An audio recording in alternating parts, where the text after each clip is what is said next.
इमाम उल अंबिया ताजदार मदीना सरूर कल्ब व सीना फरमाते हैं, तकब्बुर जो है ये अल्लाह की चादर है। खालिक के कायनात हर चीज बर्दाश्त करता है, लेकिन खालिक ये नहीं चाहता कि मेरी सिफत कोई मुझसे छीन ले।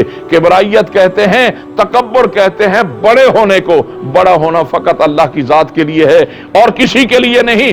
अल्लाह रब्बुल इज्जत खालिक के कायनात फरमाता है, ये तक जनाबे वाला किबराइयत मेरी चादर है, कोई छीनना चाहे वो तबाह तो हो सकता है लेकिन मेरी किसी सिफत को छीन नहीं सकता। जनाब एक बुजुर्ग वो थे जिन्हें अल्लाह पाक ने ये मकाम दिया था कि वो सुबह की नमाज हजरते गौस बहावल अक मुल्तानी रहमतुल्लाह अलैह के पीछे अदा करते थे। एक दिन वो बैठे रहे, पहले नमाज पढ़ के फौरन चले जाते हैं। आज हजरत ने उनसे पूछ लिया कि साहब आप कहां से तशरीफ लाते हैं? उन्होंने कहा जी मैं एक मकसद के लिए बैठा हूं, मेरी एक गुजारिश है। फरमाइए। उन्होंने कहा जी मैं कश्मीर का रहने वाला हूं। कहां का रहने वाला हूं? कश्मीर का रहने वाला हूं। सुबह की नमाज मैं आपके पीछे आके अदा करता हूं और जोर की नमाज मैं बैतुल मुकद्दस में पढ़ता हूं, असर की नमाज मैं मक्का मुकरमा अदा करता हूं, मगरिब की नमाज मैं मदीना शरीफ में पढ़ता हूं, ईशा की नमाज अपनी वादी कश्मीर में पढ़ता हूं, सुबह की नमाज मैं रोजाना आपके पीछे पढ़ता हूं। जिस दिन मैं सुबह आपके पीछे नमाज ना अदा कर सकूं, समझ लेना कि मेरा इंतकाल हो गया। मुझसे वादा फरमाए कि मेरा जनाजा आप पढ़ाएंगे। आपने वादा फरमा लिया। एक दिन आप बैठे रो रहे हैं, चलते चलते हजरत शाह रुकने आलम आ गया आपके पोते। कहा बाबा जी आप रो क्यों रहे हैं? और आपके लबों पे एक शेर जारी है, क्या भरोसा तेरी आशनाई का, डर लगता है तेरी बेपरवाही का। ये शेर पढ़ रहे हैं और रो रहे हैं। कहा बाबा क्या हुआ? आपने फिर वाकया सुनाया। कहा ऐसे ऐसे सैयद साहब का इंतकाल हो गया। मैं जब उनके जनाजे पे पहुंचा तो मैंने कहा शाह जी का चेहरा दिखाओ।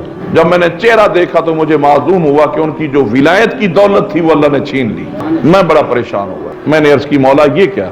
कहा इसने तकब्बुर किया है आखिरी लम्हात में कि मुझ जैसा ऐसा कौन हो सकता है। तो हमने सब कुछ ले लिया। तकब्बुर बड़ों बड़ों को तबाह कर देता है। तकब्बुर बर्बादी की अलामत है, नेस्त नाबूद कर देता है, सारी कैफियतें बर्बाद हो जाती हैं। तकब्बुर 6 करोड़ साल के आबिद को गले में लानत का तौक डाल दिया और जो सबसे पहले झुका वो सिदरा का आज भी खतीब है, बैतुल मामूर का आज भी इमाम है, जन्नत का मुंतज़िम आला है। मेराज वाली रात उसी ने मुस्तफा की तलियां चूमी थी। सामीन मोहतरम, अब सरकार गौस बहावला की ये सारा वाकया बयान करते हैं। फरमाते हैं मैंने फिर क्या किया? मैंने कहा भाई लोगों, जनाजा मैंने पढ़ाना है कि शाह जी का मुझे की वसीयत थी। मैंने जनाजा पढ़ाया। जनाजा पढ़ाने के बाद बारगाह कुदस में अर्ज की मौला ठीक है गलती होगी शाह जी से, ऐ रब्बुल जलाल फिर भी तो ज़हरा का बेटा है, फिर भी तो अली अल मुर्तज़ा का लख्त जिगर है, मेरे नबी का खून है।